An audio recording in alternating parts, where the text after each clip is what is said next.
अब इसमें थोड़े से बबल्स दिखे। अब बबल्स दिखने के साथ साथ मेरे साथ इशू ये आया कि अलाइनमेंट बिगड़ गया इसका। धीरे से वापस से निकाला इसको, बिल्कुल ध्यान से रखना है ना, क्योंकि आप ज़्यादा प्रेशर करोगे या थोड़ा सा मोड़ दोगे ना तो टूट जाए। होने के कारण क्या होता था, इसका टच रिस्पॉन्स बहुत ही। फाइनली हमको एक टेम्पर्ड ग्लास मिला है अमेज़ॉन पर, जहाँ पर रिव्यूज़ तो काफ़ी ज़्यादा थे, रेटिंग्स भी अच्छी थी। पर मुझे एक डाउट है, सबसे बड़ा डाउट ये है कि वहाँ पे ब्लैक बॉर्डर्स तो नहीं है, ज़्यादा ब्लैक बॉर्डर्स आती है। उसके बाद ज़्यादा थीन तो नहीं है, बिल्कुल पन्नी जैसा, लेमिनेशन जैसा, या बिल्कुल ज़्यादा ही थिक तो नहीं है, क्योंकि ज़्यादा थिक होगा तो उसमें अल्ट्रासोनिक फिंगरप्रिंट वर्क नहीं करेगा, नॉर्मल फिंगरप्रिंट भी वर्क नहीं करेगा। तो ज़्यादा थिक होना भी अच्छा नहीं होता है एक टेम्पर्ड ग्लास के लिए। और ज़्यादा थीन होगा तो मतलब भी नहीं है, ड्रॉप प्रोटेक्शन अगर नहीं दे पाए तो। उसके बाद एक टेम्पर्ड ग्लास में हमको सबसे पहले देखना चाहिए ब्लैक बॉर्डर्स।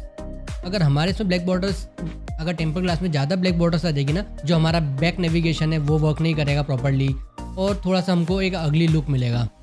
तो जैसे कि आजकल के स्मार्टफोन्स बिल्कुल ही थीन ब्लैक बॉर्डर्स, साइड बॉर्डर्स के साथ आ रहे हैं, तो अगर हम टेम्पर्ड ग्लास भी अगर थीन वाला ही मिल जाए हमको तो बेहतरीन ऑप्शन होगा। तो सबसे पहले मैंने बहुत ज़्यादा रिसर्च करी है, मैंने काफ़ी रिसर्च करी है, रेटिंग्स, सारी रेटिंग्स देखी है, सारे रिव्यूज़ देखे हैं मैंने। सारे रेटिंग्स और रिव्यूज़ देखने के बाद मैंने एक कंक्लूज़न पे आया हूँ, और एक मैंने लेमिनेशन और टेम्पर्ड ग्लास मंगाया है, जो कि मुझे काफ़ी अच्छा लगा। अब जैसे ये डिलीवर्ड हुआ है मेरे पास, अब जैसे डिलीवर्ड हुआ है, सबसे पहले हम इसके अंदर देखेंगे हमको सारी चीज़ें मिलती है या नहीं मिलती है। ओके, जैसे कि एक टेम्पर्ड ग्लास के अंदर यहाँ पे लिखा था इंस्टॉलेशन किट मिलती है, तो वाइप्स मिलेगी, एक ड्राई वाइप्स मिलेगी और एक वेट वाइप्स मिलेगी।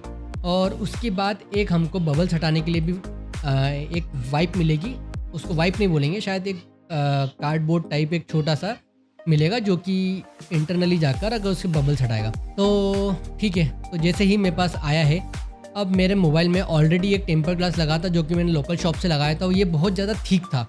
थिक होने के कारण क्या होता था, इसका टच रिस्पॉन्स बहुत ही बेकार था। टच रिस्पॉन्स बेकार था, उसके बाद अल्ट्रासोनिक फिंगरप्रिंट भी वर्क करता था, पर समटाइम्स वर्क नहीं करता था। मतलब मुझे थोड़ा सा एंगल चेंज करना पड़ता था मेरा थंब का, तो ये थोड़ी सी इशू था मुझे एक लोकल वाले, जो कि ज़्यादा थिक था। ये ज़्यादा थिक होना भी अच्छा नहीं होता, मैंने आपको बताया था। ऐसा ब्लैक बॉर्डर्स है ही नहीं, बिल्कुल ही ब्लैक बॉर्डर्स नहीं इसके अंदर। तो इन्होंने एक अच्छा सा खेल खेला इसके साथ कि इन्होंने ब्लैक बॉर्डर्स ही नहीं दी, ब्लैक कलर ही नहीं दिया किस में बोलते हैं, बॉर्डर्स में। तो अच्छी चीज़ है, ये देना चाहिए इस वाली चीज़ों में। ठीक है, फाइनली बात हम करते हैं ब्लैक बॉर्डर देते क्यों हैं।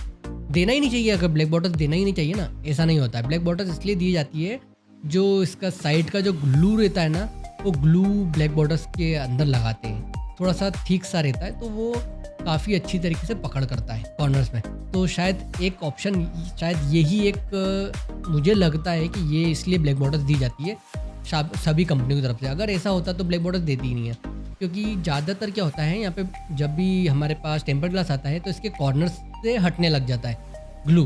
तो इसलिए शायद ये इन्होंने ये लगाया होगा, यहाँ पे थोड़े से ज़्यादा ग्लू लगा दिया होगा इन्होंने इनके ब्लैक बॉर्डर्स के नीचे, ताकि ग्लू ऊपर भी नहीं दिखे, तो उन्होंने ब्लैक कलर लगा दिया ऊपर से ताकि ग्लू नहीं दिखे।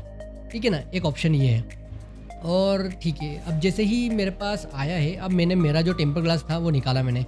इसको सबसे पहले वेट वाइप्स लाया, जो इसके साथ थी इंस्टॉलेशन किट के साथ। वेट वाइप से मैंने पूरी अच्छी तरीके से क्लीन किया मेरा डिस्प्ले क्लीन करने के बाद इसके अंदर एक ड्राई वाइप्स भी थी। ड्राई वाइप से क्या होता है, जो भी हमने जो वेट वाइप्स किया है ना, उसको साफ सूखा कर देगा। तो ड्राई वाइप्स कर दिया, इसको पूरा तरीके से ड्राई कर दिया। अब हमेशा ध्यान रखना, इसके साथ एक स्टिकर भी आता है जो कि डस्ट को हटाता है। स्टिकर को यूज़ बिल्कुल मत करना, बिल्कुल ही बकवास चीज़ है स्टिकर। तो मुझे नहीं लगता कि स्टिकर में अंदर थोड़ा सा स्टिकीनेस होती है, तो ये आपने टच साफ किया, वापस स्टिकीनेस लगा दोगे क्या? तो डस्ट तो रहेगी नहीं। सबसे पहले तो आप वेट वाइप्स करोगे, ड्राई वाइप्स करोगे, बिल्कुल भी डस्ट नहीं रहेगी। तो थोड़ा सा रूम के अंदर ही करना, बाहर मत करना, आउटसाइड में जहाँ पे धूल ज़्यादा हो, तो रूम के अंदर करना, ताकि आपको ज़्यादा धूल ना दिखे। और धूल की वजह से क्या होगा, बबल्स आना चालू हो जाएंगे। ठीक है, तो जैसे ही मैंने ड्राई किया, मैंने स्टिकीनेस यूज़ नहीं किया, जो भी स्टिकर आता है इसके साथ, तो वो यूज़ मत करना। उसके बाद आपको क्या करना है, अब मैंने जैसे ही इसमें से निकाला, तो ये इसकी बॉर्डर्स, साइड बॉर्डर्स देखकर मैं चौंक गया, बिल्कुल ये चौंक गया कि यार इतनी मिनिमल सी बॉर्डर्स है, ब्लैक बॉर्डर्स है, तो काफ़ी अच्छा लुक देगी मेरे मोबाइल के डिस्प्ले को। इसके बाद हमने इसको निकाला प्रॉपर्ली निकालने के बाद अब इसको थोड़ा सा मैंने देखा है, ये थोड़ा सा थीन साइड में है, मतलब एकदम ज़्यादा थिक भी नहीं है और ज़्यादा थीन भी नहीं है, ये मीडियम साइज़ का है। मतलब ठीक है, ड्रॉप प्रोटेक्शन थोड़ा बहुत तो कवर करेगा, पर जैसे कि हमें टच रिस्पॉन्स अच्छा मिलने वाला है इसके साथ, और ये हम इसको चेक करेंगे अल्ट्रासोनिक वर्क करता है या नहीं करता है। जैसे मैंने इसको लगाया, अब इन्होंने एक इंस्ट्रक्शन दिया था कि आपको क्या करना है, टॉप सेंटर में जाना है। आपको टॉप सेंटर में जाने के बाद टॉप सेंटर में लगाना है इसको, टॉप सेंटर से मैच करना है, टॉप सेंटर में प्रेस करना है। इसके बाद प्रेस करते करते करते सेंटर से प्रेस करते करते बॉटम तक जाना है। ये एक इसका तरीका है जो कि मुझे काफ़ी अच्छा लगा, इन्होंने इंस्ट्रक्शन दिया याला। ठीक है, तो मैंने टॉप पर गया, टॉप पे लगाया, और हम तो बिल्कुल ही मतलब पहली बार ही लगा रहा हूँ, शायद मेरे लाइफ टाइम में पहली बार लगा रहा हूँ, क्योंकि मैं क्या करता था, शॉप पे जाते थे, शॉप वाला लगा के दे देता था हमको, हम ज़्यादा रिस्क लेते ही नहीं चाहते थे। ठीक है, तो आज मैंने सोचा चलो ठीक है, एक बार ट्राई भी कर लेते नई चीज़। तो जैसे ही मैंने टॉप सेंटर में गया, टॉप सेंटर में अलाइन किया, प्रॉपर्ली अलाइन करके देखा, फिर मैंने स्लाइड किया। स्लाइड करने के बाद मैंने देखा ना, तो बहुत ही अच्छी तरीके से लग गया था। अब शायद टूट सकता है, मैंने आज तक कोशिश नहीं करी इसके साथ, पर क्यों रिस्क लेना भाई, एक ही है टेम्पर ग्लास, एक ही मंगाया, 2-3 मंगाते तो कर लो रिस्क, जितने लेना। ठीक है ना, तो मैंने वापस से इन्होंने कहा टॉप सेंटर में मैंने लगाया, टॉप सेंटर में प्रॉपरली अब मैंने देखा कि यार अलाइन करना बहुत ज़रूरी है, तो मैंने सबसे पहले प्रॉपर अलाइन किया। अलाइन करने के बाद इस बार मेरे को फाइनली परफेक्ट लुक मिला। मैंने जैसे इसको किया, फिर मैंने थोड़ा सा इसको इस तरीके से अलाइन करना ज़रूरी है। आप कर दोगे ना पूरा, उसके बाद भी एक थोड़ा सा अलाइनमेंट अगर आपको लगेगा तो आप वहीं पे ही खिसका देना, तो खिसक जाएगा। इसके बाद क्या करना है आपको, मेरे को बबल्स दिखे इसके अंदर। अब मेरे को लगा बबल्स आ गए यार, अब क्या करें, बबल्स आ गए, तो मैंने सोचा ठीक है, बबल्स के लिए क्या किया जाए। तो मैंने जो थोड़ा सा इसको हटाया, ऊपर किया एक तरफ से कॉर्नर से, वापस भी नहीं किया, वापस बबल्स आया। तो इसका बबल्स हटाने का सबसे अच्छा तरीका ये है, आपको नाखून का यूज़ करना है ना। ज़्यादा शार्प नहीं होना चाहिए आपके नाखून, बस थोड़ा सा ये है कि थोड़ा सा प्रेशर चाहिए।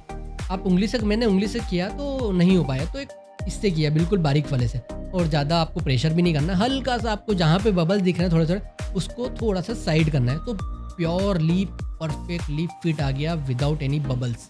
ओके, तो अलाइनमेंट भी हो गया सही और बबल्स भी हो गया सही। अब फाइनली एक जो पॉइंट आता है वो आता है इसका टच रिस्पॉन्स कैसा है, और इसका अल्ट्रासोनिक फिंगरप्रिंट वर्क कर रहा है या नहीं कर रहा है। तो अल्ट्रासोनिक के लिए मैंने फटाफट गया, जो ऑलरेडी रजिस्टर्ड था, मैंने एक बार चेक कर लेते क्या होता है। जैसे मैंने चेक किया तो वर्क नहीं कर रहा, तो जो कि वर्क करना भी नहीं है, क्योंकि हमने दूसरे टेम्पर ग्लास से हमने फिंगरप्रिंट किया था। तो अब ये नया फिंगरप्रिंट लगाया, वो नया टेम्पर ग्लास लगाया, तो आपको वापस से री रजिस्टर करना चाहिए हमेशा फिंगरप्रिंट को। तो जैसे ही मैंने फिंगरप्रिंट वापस से गया, सेटिंग में गया, फिंगरप्रिंट चेंज किया, फिंगरप्रिंट पे वापस से रजिस्टर करने के बाद मैंने लगाया, प्रॉपरली वर्क कर रहा है, परफेक्टली वर्क कर रहा है। थोड़ा सा स्टार्टिंग में इशू आता है, पर आपको थोड़ा सा जहाँ पर फिंगरप्रिंट है वहाँ पर थोड़ा सा ज़्यादा प्रेशर आपको थोड़ा सा लगाना है, शायद वहाँ पर बबल तो ना रहेगा ना। उसके बाद मैंने इसका अल्ट्रासोनिक चेक किया, ultrasonic work really very very good, मुझे कोई इशू नहीं आया अल्ट्रासोनिक के अंदर। और बॉर्डर, ब्लैक बॉर्डर्स भी बहुत कम है ही नहीं, मतलब मान लो बिल्कुल ही बारीक सी है, थीन सी है। उसके बाद ठीक है, और इसका टच रिस्पॉन्स तो काफ़ी अमेजिंग है, कोई इशू नहीं आया। तो जो मेरा डाउट था ब्लैक बॉर्डर्स के थ्रू और मुझे ऑफिशियल टेम्पर ग्लास नहीं मिल रहा था, अब मैंने काफ़ी रिसर्च करने के बाद ये वाला यूज़ किया है। तो अगर आपको भी चाहिए ना ये टेम्पर ग्लास, मेरे को स्पॉन्सर नहीं है, मुझे इससे स्पॉन्सरशिप नहीं मिली, तो मैंने यूज़ किया है, मैंने पैसे दिए हैं इस टेम्पर ग्लास के लिए, मैंने यूज़ किया है, यूज़ करके रिव्यू बना दिया है। ये लिंक दे रहा हूँ मैं यहाँ पर भी, और यहाँ पर टैग कर देता हूँ, यहाँ पर डिस्क्रिप्शन में भी लिंक दे देता हूँ, कमेंट बॉक्स में भी लिंक दे देता हूँ। तो आपको एक तो ये है कि आपको मेरी तरफ से जो टेस्टेड टेम्पर ग्लास है वो आपको मिल जाएगा, ताकि आपको दूसरी बार आप ब्लाइंडली आप ना फॉलो करो। आप जो मैंने टेम्पर ग्लास का रिव्यू बनाया है वही आपको टेम्पर ग्लास आपको मिलेगा।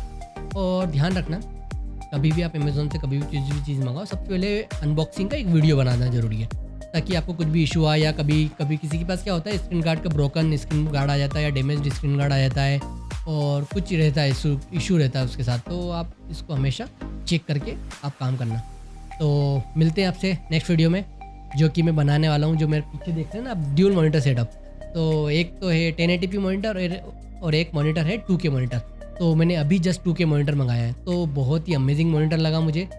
तो इसकी वीडियो आ रही है, शायद नेक्स्ट वीडियो इसकी होने वाली है ड्यूल मॉनिटर सेटअप के बारे में, जो कि मैं बताने वाला हूँ कि इसके बेनिफिट्स क्या हो सकते हैं, हम किस तरीके से प्रोडक्टिविटी में यूज़ कर सकते हैं, और किस तरह से हम हमारी स्पीड बढ़ा सकते हैं काम करने की। तो मैं प्रीमियर प्रो पे एडिट करता हूँ, आफ्टर इफेक्ट यूज़ करता हूँ, फोटोशॉप यूज़ करता हूँ, तो ये काफ़ी बेनिफिशियल होगा मेरे लिए, और एक वीडियो एडिटर के लिए काफ़ी अच्छी चीज़ है। तो मैं एक वीडियो बनाने वाला हूँ, तो नेक्स्ट वीडियो में आपको मिलेगी ज़रूर। तो मिलते हैं आपसे, गुड बाय।